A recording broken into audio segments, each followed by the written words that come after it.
नमस्कार, माझं नाव शरद पोमाजे. मी आणि माझी 2 मुलं आणि माझी सुविद्य पत्नी इथे राहतो. ही माझी सुविद्य पत्नी. नमस्कार, मी रूपा पोमाजे.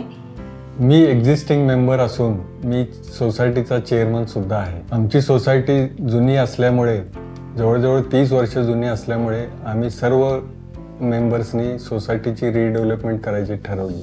सर्व गोष्टी गव्हर्नमेंट रूलप्रमाणे करायच्या ठरल्या असल्यामुळे आम्ही सर्व लोकांनी मिळून 10 प्रपोजल्स मागवले होते. त्या 10 प्रपोजल्समध्ये आम्ही बेसिक क्रायटेरिया ठरवले होते आणि त्या क्रायटेरियामध्ये बेसिकली कमिटमेंट, बिल्डरची क्रेडिबिलिटी, बिल्डरची फायनान्शियल बॅकग्राऊंड आणि बिल्डरची क्वालिटी काय आहे या मेन पॅरामीटर्सवर आम्ही बिल्डरचं सिलेक्शन केलं होतं. हे सर्व महत्त्वाचे पॅरामीटर्स बघून आम्ही सर्व सोसायटीच्या मेंबर्सनी एकमताने असोसिएटेड रेकॉन्सला फायनल केले. ॲक्च्युअल बांधकाम सुरू झाल्यानंतर मेंबर्सचे बरेचसे इंटरॅक्शन झाल्या. त्यानुसार आम्हाला डेव्हलपरनी बऱ्यापैकी फ्लेक्झिबिलिटी दाखवली. आम्हाला जे काही चेंजेस हवे होते ते सर्व चेंजेस त्यांनी व्यवस्थित करून दिल्या. जे काही डेव्हलपर्सनी कमिटमेंट दिल्या होत्या त्या सगळ्या पूर्ण केल्याच.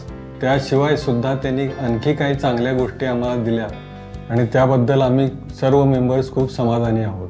जे घरात चेंजेस हवे होते आम्हाला, व्यवस्थित बेडरूम म्हणा किंवा किचन म्हणा, ते सगळे व्यवस्थित बिल्डरनी जसं आम्हाला हवं होतं तसंच करून दिलेलं आहे. त्यामुळे आम्ही समाधानी आहोत.